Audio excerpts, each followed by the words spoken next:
mengenal, mengerti jati dirinya setelah nanti akan diperjalankan laku kholwat, diperjalankan laku kebersihan nafi isbat. Setelah diri seseorang nanti panjenengan telah bersih dari perkara selain Gusti Allah, perkara diri selain Allah Ta'ala, diri man arofa nafsah, ini kan prosesnya kan dirilah diri kita, diri makhluk. Maka barang siapa diri panjenengan nanti setelah mengerti jati diri yang sesungguhnya, fakot arofa robahu, maka pasti akan mengenal, mengerti, atau bahasa lainnya makrifat terhadap Gusti Allah. Lah napa jenenge di dalam surat Al-Isra ayat 1 dawuh marang Kanjeng Nabi, subhanalladzi asra bi'abdihi, subhanalladzi asra bi'abdihi lailam minal masjidil haram ilal masjidil aqsa. Kanjeng Nabi dawuh subhana, ikan berarti Allah dawuh marang Rasulullah. Terus Rasulullah menyampaikan terhadap umat. Di waktu itu kelasnya Rasulullah saja telah memberikan pengajaran akhlak terhadap pulau panjenengan, bahwasanya subhana maha suci sopo alladzi, yaitu dat niki maknane dat. Lah dat itu nek secara ditarik bahasa Indonesia itu artinya hidup. Nek wong Jawa mengatakan urip. Makanya dulu ketika di zaman dulu banyak sesepuh Jawa itu mengatakan sang yang urip. Lah sang yang urip itu maksudnya siapa? Yo ayat ini. Dari Kanjeng Nabi maha suci dan yang telah memperjalankan saya. Di situ Rasulullah tidak mengatakan aku bengi Isra, tapi Rasulullah mengatakan aku bengi diisroke, diperjalankan. Artinya Rasulullah sudah mengajar terhadap kita, aku sampai kira iso apa. Maka bahasa di situ dikatakan asro, diperjalankan. Aku semalam diperjalankan, maha suci dia yang telah memperjalankan diriku Isra ila Mi'raj niku. Lah alladzi dat itu siapa? Inilah secara bahasa yang kami katakan untuk mudah dipahami, dat itulah bentuk wujude. Nah, wujude siapa? Wujude Gusti Allah. Makanya Allah itu kan sebuah nama. Maka di dalam Al-Quran, di ayat yang pertama Gusti Allah dawuh bismillahirrahmanirrahim, dengan menyebut nama Allah. Lah Allah itulah namanya, alladzi dan itulah wujudnya Gusti Allah. Wujudnya Gusti Allah dikatakan napa jenenge Rasulullah menyampaikan terhadap seluruh umat pada waktu itu, yodat Allah itu namanya, wujudnya Allah itu yodat. Nah dat sing pundi Kanjeng Nabi? Dat yang mana? Maka Allah dawuh marang Rasulullah, sampaikan Muhammad, wa nahnu aqrabu ilaihi min hablil warid, bahwa aku dat iki dari Allah. Dat aku ini lebih dekat daripada urat Nabi. Jadi keberadaan Allah dat niki lebih dekat daripada urat Nabi. Terus lah nanti terus Jawa ngaten, terus di mana kon di keberadaan dat itu wa nahnu aqrabu ilaihi min hablil warid, kok kata jenengan Allah dat itu lebih dekat daripada urat Nabi. Dijawab lagi dan surat Al-Hadid, dat itulah huwal dzahir huwal awal huwal akhir huwal dzahir huwal batin. Allah inilah di huwal awal apapun sebuah kejadian itu pelakunya sapa ataupun yang mengawali sapa yodat niki. Terus huwal akhir yang mengakhiri pun sapa yodat niki. Nah dat ikilah bentuk wujudnya Gusti Allah. Kita sudah tidak berbicara nama lagi, tapi langsung pelakunya. Di ibarat cara bahasa ada nama Salahuddin Ki Wujudi. Terus jenengan asma Mustafa namane ketika sudah depan-depan, saya sudah tidak berbicara Mustafa, aku jenengan. Mustafa ini nanti ya wis menyatu satu itu. Lah, sama halnya seperti itulah untuk bisa bertemu dengan Tuhan, dengan zat itu, maka nanti akan kami berikan kuncinya yang diajarkan ini Rasulullah, bahasa lain bisa supaya bisa makrifat terhadap Gusti Allah. Lah, wal awal contoh ketika apapun yang terjadi di dunia ini, misalkan kasih contoh ada kebakaran. Awal mula kebakaran bisa terjadi secara syar'i, misalkan si fulan yang menyebabkan terjadinya kebakaran. Tapi kalau si fulan itu tidak dipergerakkan dari Gusti Allah, contoh secara tidak langsung buang puntung rokok, itu kalau si fulan tersebut itu tidak dipergerakkan dari Gusti Allah, tidak akan pernah terjadi kebakaran. Lah, secara hukum jasad akan menghukumi si fulan itu yang membakar. Tapi kalau hukum hakikat rohaninya ini memandang siapa yang bisa bergerak, la haula wala quwata illa billah itu. Nah, kemudian ketika terjadi kebakaran yang seperti itu, pasti orang-orang di situ akan cara bahasa syariate loteng dilembur, ono reng arep madamke, ono sing dan sebagainya. Bahkan di antara salah satunya ada yang menelpon pemadam kebakaran. Terus pemadam kebakaran uli sampai di lokasi. Lah kemudian kebakaran itu mau dipadamke dening damkar apa jenenge? Damkar itu. Hukum syariat kan mengatakan boroho damkar sing bisa memadamkan sehingga kebakaran itu bisa padam. Tapi secara hukum rohaninya damkar nek ora digerakke Gusti Allah, dia tidak akan bisa sampai. Maka itulah wal awal wal akhir, Allah yang menterjadikan awal kejadian tersebut, dan Allah sendiri zat itu yang mengakhiri dari kejadian awalnya baru. Terus wal dzahir wal batin. Nah, zat itulah yang berada, yang menguasai setiap segala makhluk njaba jerone itu, yang menguasai sapa? Zat niki. Maka Rasulullah mengatakan marang umatnya Gusti Allah dawuh marang kula zat niki bahwa Allah wa nahnu aqrabu ilaihi min hablil warid. Zat itu lebih dekat daripada urat nadi. Kedekatannya kok yang menyelimuti wal dzahir wal batin, apa itu seluruh makhluk luar dalam itu dikuasai Gusti Allah. Makanya seperti koyok-koyok makhluk itu bisa berperang, makhluk itu bisa ngobong mau seperti tadi. Terus makhluk itu bisa memadamkan. Padahal hakikatnya sapa? Zat itu yang bisa berafal wal dzahir wal batin. Nah, kemudian di dalam satu ayat yang lain lagi mengatakan Gusti Allah ya Muhammad, nalikone ketika ada umatku, hambaku yang bertanya tentang diriku, jawaban Muhammad pripun Gusti? Wah, Kanjeng Nabi disuruh menjawab bahwasanya aku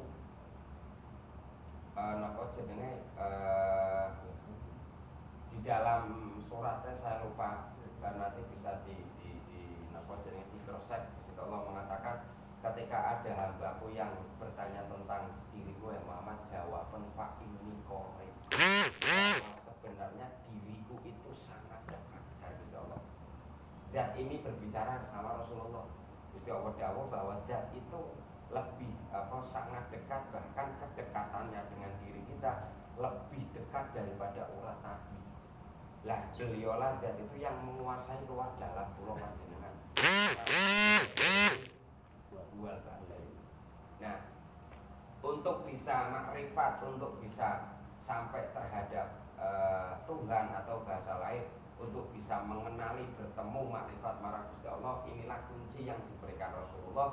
Man arafa nafsahu faqad arafa rabbahu. Sapa wonge, barang siapa mengenal mengerti terhadap jati diri yang sesungguhnya, maka ketika sudah tahu jati dirinya, otomatis dia akan mengenal ngerti marang Tuhan. Nah, maka ayo kita pelajari yang diajarkan Rasulullah, non vaksin ini, berarti diri kita. Nah, manusia, dikatakan manusia itu terdiri dari dua unsur. Unsur jasad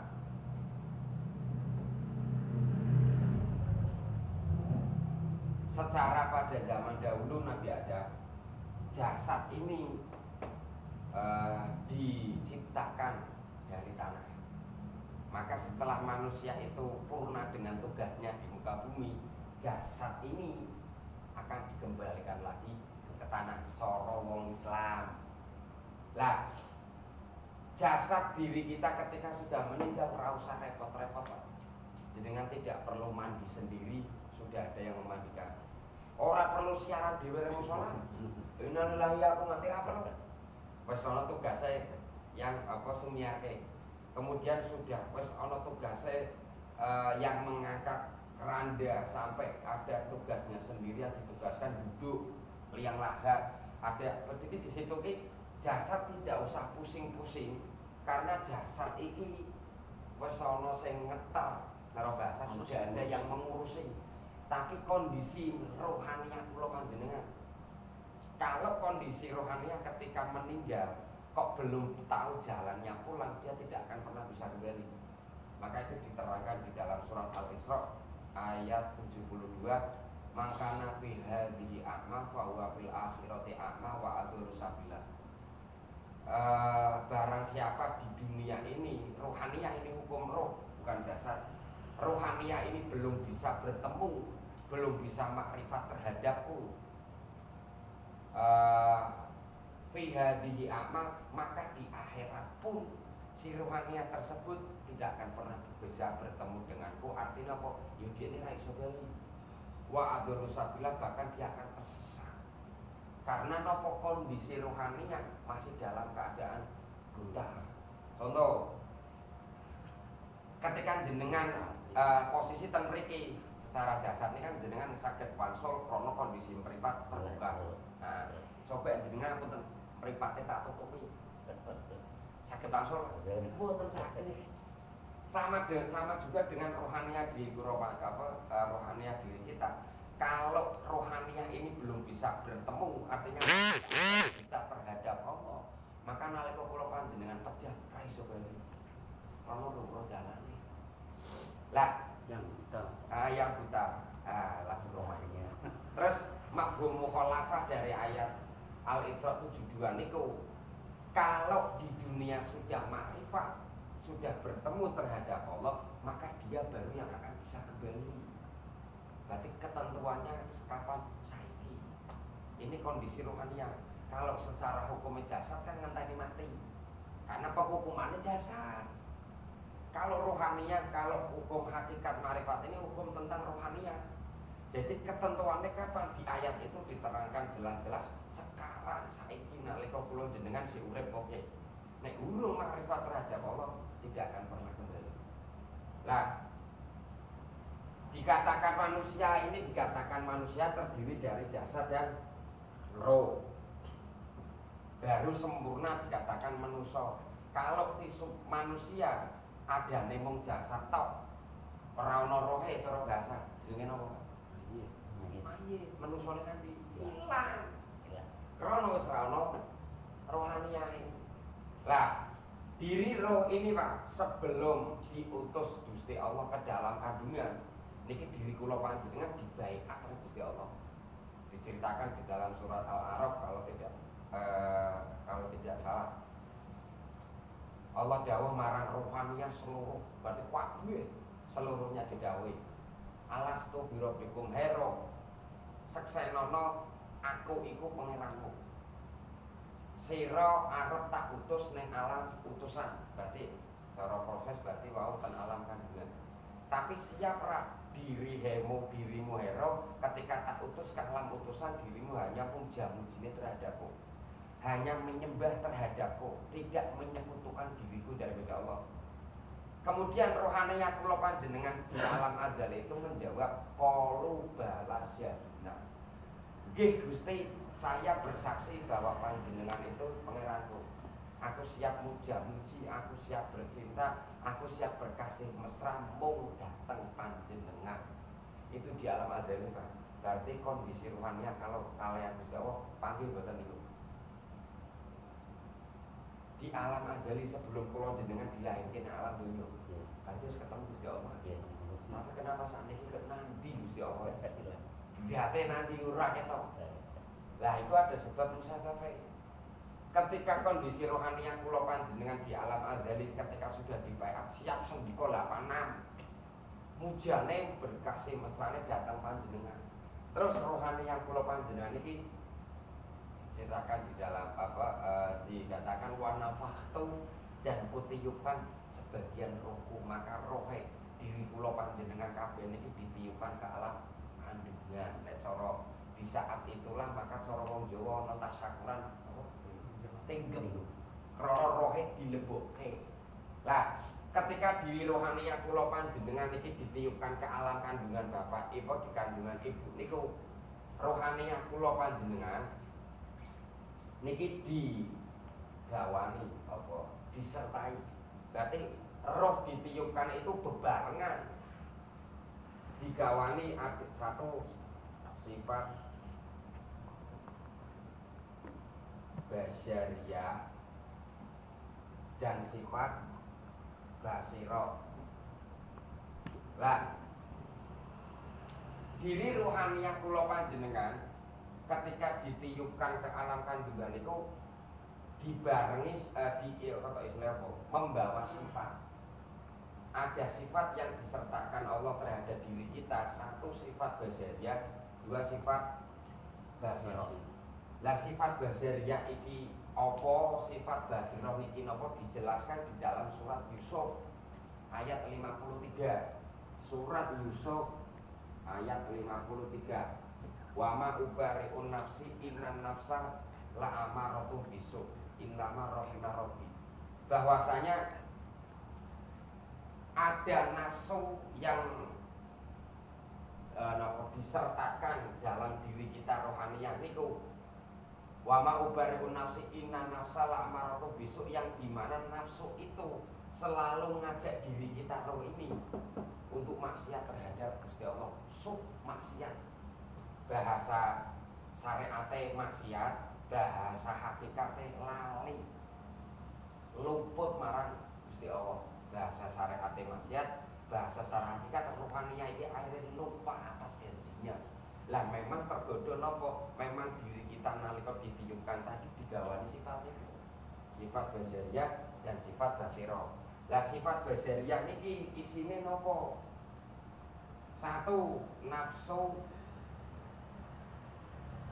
nafsiyah, yang tugasnya nafsu nafsiyah ini untuk mengajak diri roh iki lali nang Gusti Allah. Isine napa? Nafsiyah lan nafsu amarah. Tugasnya nafsu nafsiyah dan nafsu amarah memang ditugaskan Gusti Allah untuk nggodho roh kula panjenengan. Jadi digerakkan Gusti Allah nafsu itu kon godho atas kan yang pertama kan kita sudah janji bahwa aku siap Gusti muja-mujiku menyembahku ngadepku mau datang panjenengan nang alam azali tadi azali. Lah janjinya awake kula datang panjenengan ini selalu diuji dening Gusti Allah. Dia akan terkontaminasi dengan duniawiah. Apakah dia masih berpegang teguh atas janjinya awake dhewe nang alam azali. Lah niki ditugaskilah nafsu nafsa nafsu amarah iki yo ning awake dhewe. Yang tugasnya ini untuk menggodho roh ben lali marang Gusti Allah. Nah tapi ilama rahimah rabbi, ada nafsu yang ditugaskan dening Gusti Allah untuk menyelamatkan diri roh diri kula panjenengan ben selalu eling marang marang murid niku. Lah nafsu itu apa? Ilama rahimah rabbi. Ada dua nafsu yang dirahmati Gusti Allah. Itulah nafsu lawamah dan nafsu mutmainnah.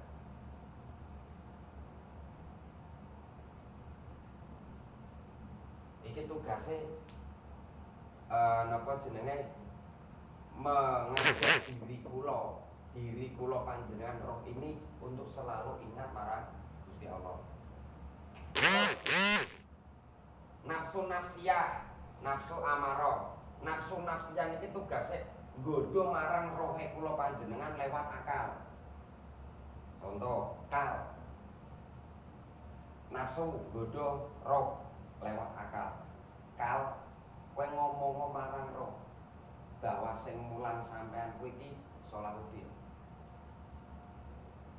Salahuddin makhluk napa pangeran, Pak? Maka sifatnya Salahuddin napa? Suwarun qaimatun. Patung sing ngadeg jadi kenapa kok koyok-koyok bisa mulai jaba jero Salahuddin iki? Ada zat ini yang mempunyai sifat berkala, sifat kudrat menguasai, maka cara memandangnya diri kita terhadap Allah niku napa? Roh niki jangan terkontaminasi nafsu-nafsu awake dhewe. Iki papat ki nang jero awake dhewe kabeh, Pak. Dalam diri kita, niku sing diarani Jawa sedulur papat. Nah, pancere napa? Zat iki. Maka apapun yang terjadi kalau sudah dibalik ke marang pancere, mesti awake dhewe uripe sabar trima pandemi Gusti. Mesti tatmainul qulub, mutmainnah uripe kula panjenengan mesti tentram, damai. Apapun situasi yang dihadapkan dening Gusti Allah, kula jenengan iki mung guyon tok. Tapi kalau tidak tidak mengetahui akan keilmuan yang diajarkan Rasulullah, nggih mboten saged. Contohnya malih, nafsiyah ini selalu bisiki diri kita, hero iki sing kerja aku. Ketika diri rohaniah terkontaminasi percaya nafsiyah lewat akal godho, akhirnya roh melu mengimani marang nafsu iki. Yo iki sing kerja aku, merasa memiliki duit terus. Merasa memiliki kan, padahal Gusti Allah dawuh walillahil masyriqi wal maghrib. Di pojok wetan tekan pojok kulon kabeh wetan. Fa aina ma tawalu fatama wajhullah, dan di mana kau menghadap di situ ada diriku dari Gusti Allah, ada wajah Gusti Allah. Maka sifat nafsiyah selalu mempengaruhi diri kita rohaniah melalui akal, akan selalu ngajak mengimani bahwa diri kita roh ini yang bisa melakukan apapun. Maka muncullah rasa memiliki. Contohnya malih, ketika kita merasa bisa melakukan aktivitas apapun, maka peran kita itu minta diakon-akoni marang masyarakat. Aku punya ini, aku ini, karena nanti aku sing mulai. Maka kalau tidak ada penghargaan, tidak ada apapun, akan merasakan bahwa memang tujuan nafsu ini godho akal iki. Padahal anane awake dhewe bisa berkalam, anake diri kita itu bisa melakukan apapun, karena di dalam dan di luar diri kita iki yono dan iki Pak yang mempergerakkan. Maka kalau keinginan diri rohaniah sudah di awal itu merasa melakukan, kalau keinginan diri roh ini tidak tercapai, pasti munculnya nafsu amarah. Amarah ini simbolnya geni. Amarah ini nopo mureng-mureng. Pengen sesuatu kita tidak tercapai, kita akan sibuk menyalahkan diri kita ataupun menyalahkan orang lain. Nah, goro-goro raimu. Contohnya misalnya, wah ini malah gagal total, raiso ini. Padahal yang menggagalkan itu sopo, la haula wala quwata illa billah. Kalau paham melihat zat ini yang menterjadikan atas segala sesuatu, maka diri kita itu pasti akan mutmainnah, tentrem. Tapi karena seprono-seprene sedulur awake dhewe sing loro iki turu. Nafsu lawamah dan nafsu mutmainnah iki tidur tenang, ora bisa rai kowe rasa kecil. Cara bahasane, maka yang menguasai diri kita itu nafsu basariah itu, sifat basariah, nafsu nafsiyah, nafsu amarah. Apapun ini Pak, sholat, padahal ketika contoh diri kita melakukan ibadah sholat, di dalam hati mengimani aku iki sing bisa sholat, maka pungkasane akhir akan meminta imbalan dari Gusti Allah berupa apa? Ganjaran. Contoh nopo malih swarga. Nah ganjaran suatu ini kan makhluk. Maka di ayat surat At-Taubah tadi dikatakan wa aqimis sholata lidzikri. Salat ibadah marang aku ki ben eling nang aku, ben temu karo aku jar Gusti Allah. Tapi kita sibuk pengin temu marang makhluke Gusti Allah. Contohnya apa mau? Ganjaran ya makhluk, swarga makhluk. Kenapa ibadahku karo dengan kok ora pengin temu Gusti Allah? Karena diri kita telah terkontaminasi atas nafsiyah ini. Dirayu nafsiyah untuk mengakui bahwa diriku yang bisa melakukan sholat, diriku yang bisa melakukan zakat, diriku yang mampu melakukan ini dan itu. padahal onone awake dhewe bisa salat kalau digerakin pengiran. Lah diri kita kalau sudah sadar bahwa anane aku jenengan iki bisa melakukan sholat itu karena dipergerakkan zat, perane awake dhewe nang ndi? Apa? Jadi ana Gusti Allah njaga jasate awake kula jenengan mau digerakke sholat mau pergerakan wujude sholat. Makanya tadi kami katakan hafidhu ala sholawati wa sholatil wusta. Sholat tengah, sholatnya rohaninya terhadap Allah Ta'ala itu bagaimana? Kalau jasad ya gerakan sholat tadi itu takbiratul ihram, maca Fatihah, rukuk, kemudian sujud sampai salam. Tapi di situ sing ana iman apa aku yang mampu melakukan. Padahal sifatnya diri kita makhluk nopo ra iso apa-apa. Wala haula wala quwata illa billah niku sifatnya seluruh makhluk. Maka koyok-koyoke kula jenengan bisa melakukan sholat itu krono digerake dan ini. Maka fungsi daripada napa jenenge hafidhu ala sholawati wa sholatil wusta, sholat tengah itu itulah cara kinerjane sifat lawamah dan nafsu lawamah dan nafsu mutmainnah yang selalu mengingatkan diri rohaniah untuk ngomong. Misalkan nafsu niki hero elingo sing gerake awakmu salat iku sapa? Lah, hero elingo sing gerake dirimu bisa kerja niku sapa?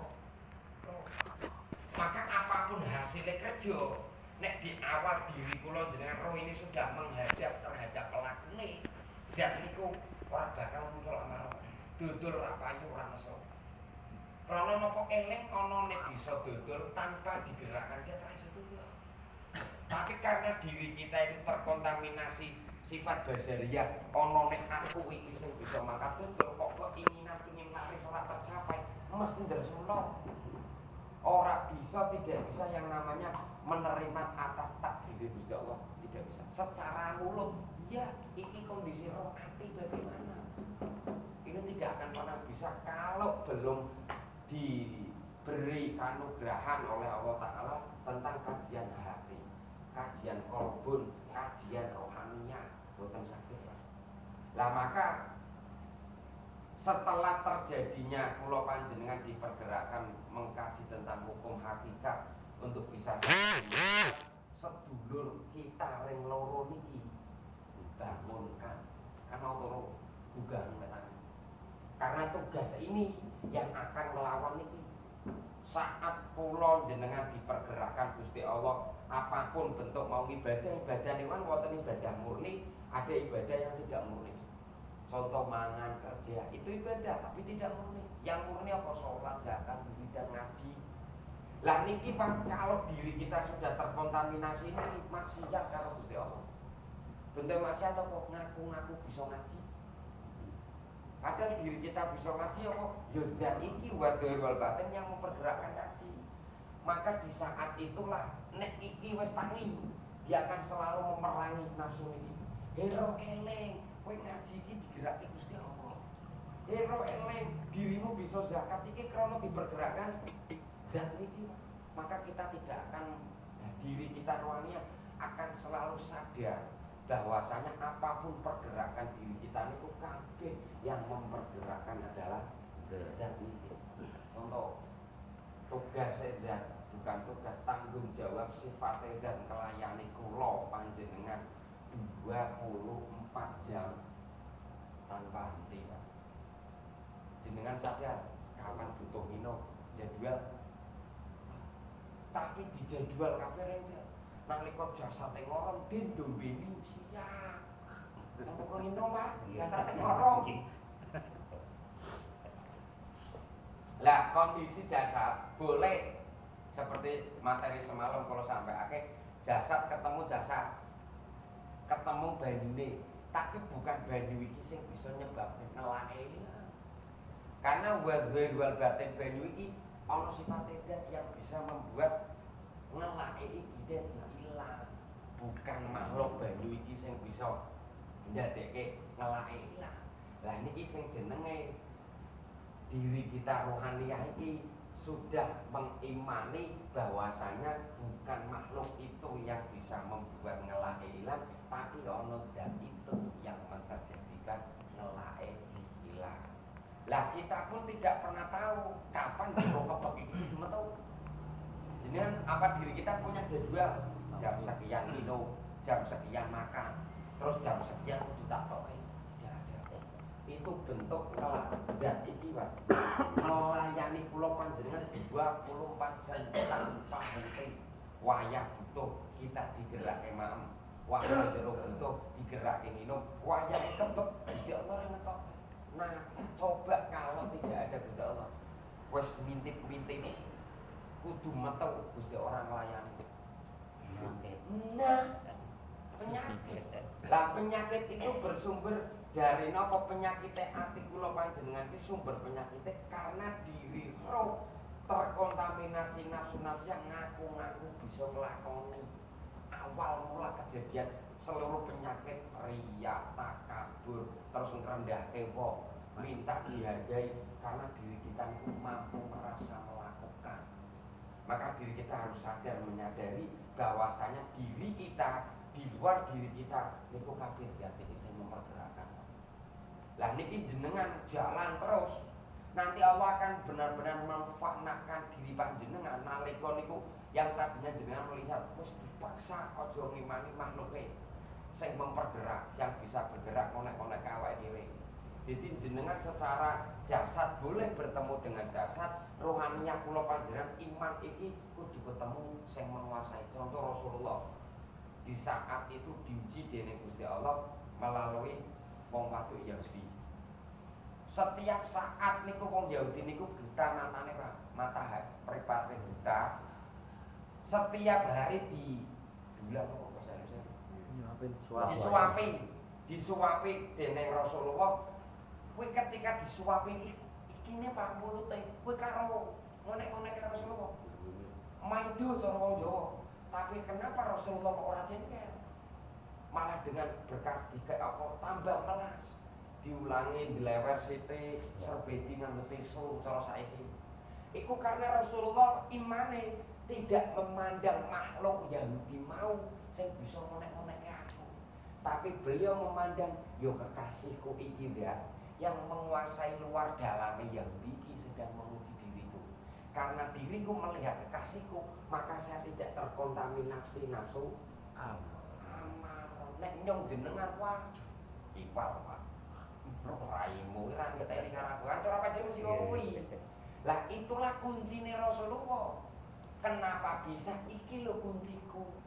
Kenapa aku bisa diloloske Gusti Allah ketika saya diuji Gusti Allah wong waduk Yahudi tadi mengapa ngonek-ngonekke mau apa bahasane? Ngonek-ngonekke menghujat diriku, tapi diriku tidak muncul nafsu amarah karena imanku memandang telah. Aku ora ndelok wayange jare kanjeng. Yang kulihat sapa dalange. Nek weruh dalange pasti mubahina. Contoh meneh. Setiap hari kita akan dihadapkan ujian dari Gusti Allah. Wa zuyina linnasi hubbus syahawat minan nisa wal banin wal qanatiril muqantara.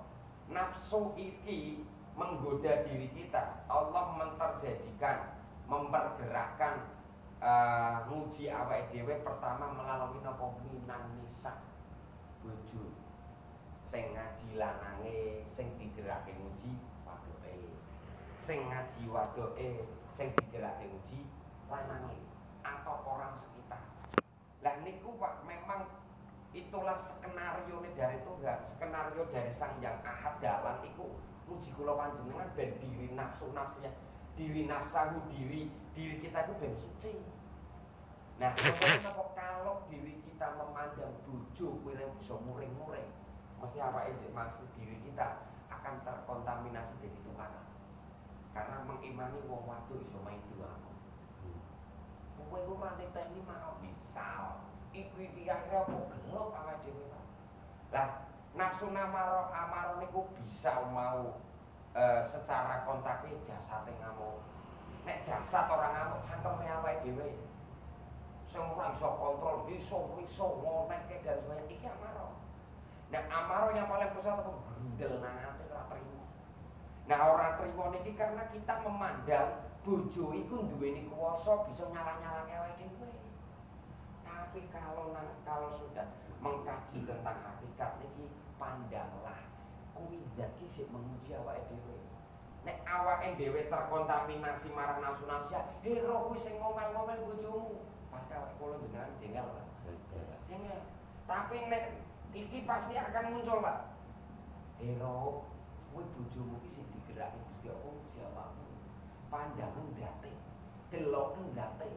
Nek awake dhewe langsung nang ngono, ya Pak ora kowe ngamuk-ngamuk ya ora gerake. Ya Gusti Allah pasti awake dhewe pasti mati. Takma ilmu tentrem. Contoh malih nafsu nafsiyah diri roh iki ngejake nafsu nafsiyah iki seneng-seneng tok. Memang tugasnya ngajak roh lali nang Gusti Allah. Ngejake seneng-seneng roh. Lah seneng-seneng ki apa lali nang Gusti Allah. Tapi kalau diri nafsu nafsiyah iki yang sudah menguasai diri kita, maka munculnya nafsu amarah. Tapi kalau nafsu sedulur loro yang ini, nafsu lawamah dan nafsu mutmainah sudah kita bangunkan, pasti Allah akan mengingatkan diri kita untuk mengingat akulah pelakune dari Gusti Allah. Hero, aku delok akune. Kowe nek delok akune awakmu bakal tentrem. Tapi nek kowe iki deloke makhluk diimani bisa bergerak, di saat aku jenengan mengimani makhluk bisa bergerak, inyong jenengan sing nyekutuk Gusti Allah, Pak. Karena memandang ada dua kekuatan. Ono satu kekuatan sing bisa ngolo-ngolo makhluk itu, ono kekuatan Gusti Allah. Loro apa?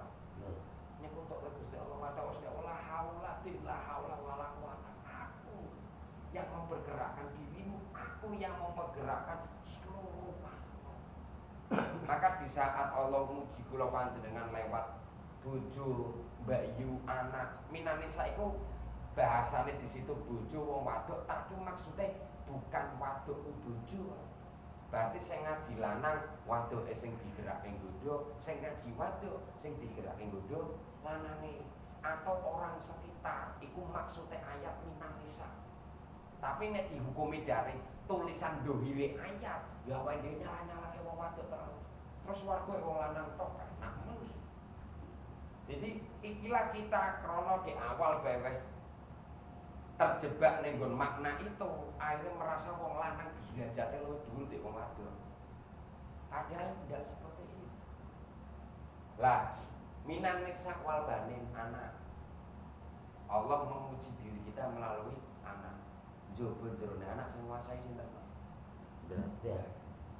Kalau diri luarnya sudah memandang date ning kono, Pak mau anak digerakkan apapun dipanding koyok-koyok seperti dikuandeni angel, diopo-opo angel, tapi kalau rohaninya kula jenengan fokus imane memandang pelakune njaba jerone anak kuwi ya pasti diri kita akan tentrem, Pak. Nek ora ngamuk, Pak, bisa nendang ngajar anak itu sabeti atau mungkin yang lebih parah lagi dihukum dan lain sebagainya.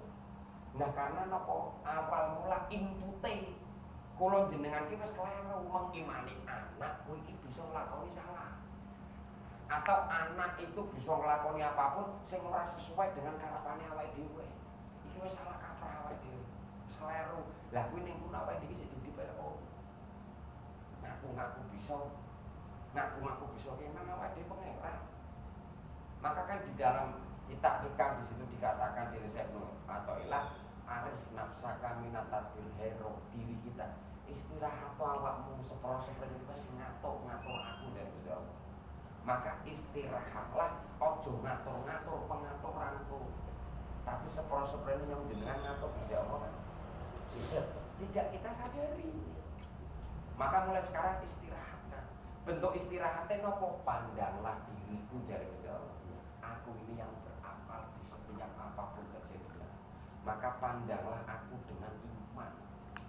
Imanul haq. Pandanglah diriku yang bisa mempergerakkan atas kejadian apapun. Jangan pandang wayangku. Minanisa wal banin. Ojo ndelok bojomu, ojo ndelok anakku, kuwi loro kuwi njaba jerone sing mempergerakkan aku. Maka kalau diri kula jenengan wis tembus marang date kan pasti tak main Kemudian walkona tiril mukontoro dunya produk. Seprono sepene yang tidak kita sadari nyong jenengan sudah mengatakan bahwa dunya weku. Kenapa muncul dunya weku? Di awal kita sudah mengatakan sudah salah, keliru. Di sini sudah diceritakan, kowe kerja aku yang mempergerakkan, tapi sing ana sepro-sepro aku sing kerja, kok aku sing nempuh hasil. Lalu sudah. Nah, posisikan, maka kalau posisi yang terakhir terjadi iki weku, maka muncul yo weku, iki aku, iki weku. Padahal kula jenengan ku delok diri kita ki sebenarnya tukang parkir kok. Gambaran. Contoh apa? Kula jenengan tukang parkir, misal di TTP motor katakanlah PCX atau motor apapun di situ. Kalau wis sak wayahe sing duwe juga, kira-kira tukang parkir iki gondeli berapa iki wae. Tapi sepron-sepron yang panjenengan ku kleru. Di tukang parkir memiliki atas hak wong liya kita miliki, berarti hak Gusti Allah diaku-aku awake dhewe. Maka dadinya penyakit. Jadi ibarat mau dititipi motor njaluk lah nyong jenengan bling kuping nangis kowe. Maka kalau sudah diri kita wis ilang mengingat kabeh kuwi Gusti Allah, kabeh yang mempergerakkan Gusti Allah, ya duit mau ki ya Gusti Allah. Maka kowe dolanan apa Pak? Jam iki dolanan awake dhewe. Disorang setengah jam kemudian dicukurin duit. Ya, saged. Lewat apa terserah Gusti Allah. Bisa melalui kejadian apapun yang kuno yang terjadikan akhir duit iki kudu metu. Lah Gusti Allah juga lewat apa? Bisa lewat apa? Bisa lewat wong butuh, bisa lewat apapun. Dia mengambil renggerake sinten? Ya. Maka cari Gusti Allah kowe kok sombong tak titik suki. Waklek atau sak nang lek koyo bubrah banyak terjadi kan? Ya. Maka kalau kowe kenapa kau aku lah mulai saiki lepaskanlah. Sadar menyadari bahwasanya kabeh iku Gusti Allah, kabeh bisa bergerak niku sebab digerakake Gusti Allah. Dan ini kita praktekkan juga. Salat bisa ikhlas, salat bisa khusyuk niku kalau diri rohaniah panjenengan itu eling menghadap terhadap pelakune zat sing nang jero awake dhewe. Contoh, ketika kita mau takbiratul ihram, Allahu Akbar, ati rohani jenengan kudu salat. Salate ro pripun eling menghadap ki gerak-gerake sapa? Allah berarti kan. Maka ketika takbir Allah, jasad takbir mempergerakkan gerakan salat. Rohaniah pun kudu salat, bentuke salat apa? Ini wajah tu wajhil lati. Madhepe rohaniah wajahe ro marang aladi. Ya, carane napa niki lho?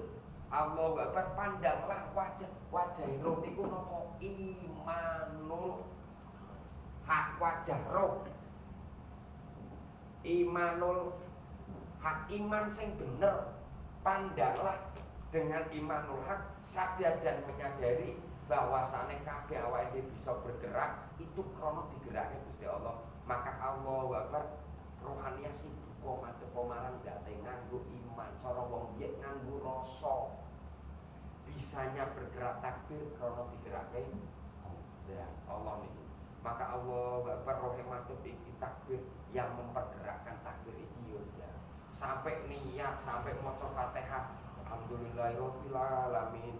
Date kudu madhep kan Gusti Allah. Onone iki maca Fatihah, sadar atine dudu nyong sing bisa maca Fatihah. Kesadaran diri kita harus tembus ning ndate nggerake maca Fatihah iki yo. Ya. Sampai yang mempergerakkan diri kita maca salat sapa? Yuda. Maka salatnya bisa usah. Ketika takbir hati rohaniah madhep wajhatu wajhil ladi, maca Fatihah rohe wajhatu wajhil ladi. Aladi ini kan dat ini.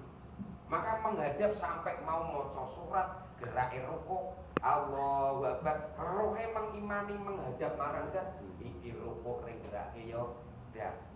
Maca subhana ring gerake dat. Sampai sami Allah liman hamidah. Rohe kudu aja pedhot madhep ning nggon ndate. Nganggo napa? Imanul haq. Cara Jawa dirasake kuwi njaba njero awake dhewe yang mempergerakkan kita kidat. Salat ora bakal kelingan bensin. Ora bakal kelingan iki jika rohe kula panjenengan salat. Terus langsung bisa ora? Ya tetep proses. Awal pertama wis bisa madhep ning kono ana kalane Gusti Allah kelaleke. Ki Allah dikirim misal ki Allahu Akbar alhamdulillah dikirim gerake maca Fatihah ya kok kelingan kok kuwi kan berarti lepas. Maka ketika Gusti Allah nafsu iki nggodho kelingan kejadian mau langsung tak jalike. Yo kae mau bisa bergerak yo gerake dateng Gusti Allah ora. Temu. Maka nek ra ngaji hakikat Pak ndak bisa salat kita usuk iki wis rumus Gusti Allah. Lah, dipantang roh iki madhep dengan imanul hak terhadap zat yang menguasai njaba jero awake dhewe. Njero yo ring gerake zat, njaba ring gerake zat sampai salam. Sujud ring gerake sujud iki yo zat maca tahiyat ring gerake zat yang mempergerakkan salam kanan, salam kiri yo zat niku. Maka salate usuk. Terus malih kula jenengan jamaah poso misal kan rame sajere-jere. Ayo ketokan jendhek iso salate usuk. Nek ra gowo iki. Sing ngono kuwi bocah cilik makane iki ngerti ora. Wis genawe dijaki lewat salat. Usuk ora nanti Gusti Allah e. Lah kuwi pogane apa? Ayo ketokan jendhek nek ora nggawa kanugrahan Gusti Allah. Ora ana kesadaran dalam hati ning kono kabeh yang beramal Gusti Allah. Iso salate usuk. Ketika kita ngimami sholat tarawih, karena dulu saya pernah terjadi seperti itu. Maka imannya apa? Ketemunya jatuh. Tapi kalau kita di situ memandang pelakunya jobun jerone banin anak mau sapa Pak? Kita tidak akan nyalahke mau. Sholat dikon gresiki maksiat malah kita sibuk nyalahke wong liya. Sing ngono kok tumpuk-tumpuk maka di dalam ayat Al-Baqarah kan fi qulubihim maradun fazadahumullahu maradun. Nang atine awake dhewe wis isine penyakit. Malah tambah-tambah ditambah Gusti Allah isine penyakit. Tapi kalau kita sudah gowo iki, eling ning kono traweh pun nang kono apapun terjadi, eling lagi yo. Ya. Terus ning kono apapun hatta sampai imame salah. Kleru misalkan kleru surat kah atau rukuk pertama wis salam atau rukuk kedua jenengan tidak akan pernah menyalahkan jika memandang sopo njaba jero imam. Lah iki harus dipanteng salate kira kena pedhot Pak ora mung ning salat sing 5 waktu kuwi. Rampung salat pun kudu jalan terus. Nah nek kita secara hukum syar'i kita dulu mentoke ning kono. Nek berarti 5 sehari 5 waktu. Nah 5 waktu ki digawe sak salatan 5 menit. Berarti ping 5 selawe di luar 25 menit terus Pak maksiat karo Gusti Allah. Nah setelah dipandang dari umat kita ternyata aku biasa sholat terlalu kupi maksiat. Bentuk maksiatnya merasa diriku bisa melakoni sholat itu maksiat. Yang dikatakan sirik khofi, sirik yang paling lembut. Maka kalau diri kita masih ada penyakit tak bakal bisa ketemu Gusti Allah. Maka nek cara Jawa kowe kudu tak kubah nang condro dibuka. Nah condro di muka ini apa? Ya ini batra majelis Allah menterjadikan diri kita dikubur oleh Gusti Allah. Yang tadinya mengakui diriku yang melakukan, dirinya yang melakukan, dikembalikan. Maka itulah innalillahi wa inna ilaihi rajiun balaike. Kembalikanlah terhadap zat itu yang menterjadikan atas segala sesuatu. Maka pasti uripe awake mesti tatmainun guru tentrem, damai, nyaman. Tapi nek ora mboten saged. Nah niki kuncinya jenengan sadar terus 24 jam rohaniyah niki kudu wajah lillahi. Bukan hanya di dalam 5 waktu niku, tapi 24 jam. Maka nanti Allah akan menterjadikan diri panjenengan itu difanake Gusti Allah. Allah akan memfanakan diri panjenengan, itulah hakikate kiamat. Diri jenengan roh ini akan fana, hilanglah diri rohaniyah niki nek diri jenengan wis ilang. Jenengan wis fana, luar jenengan ana mboten Pak. Ana to. Lah jenengan wis ra ono Pak ndeloke piye? sudah tidak ada. Maka fananya diri panjenengan, diri kita fana, ya itu sendiri yang bertajaluk. Itu diterangkan di dalam surat Toha ayat 14. Innani anallah la ilaha illa ana. Inna sesungguhnya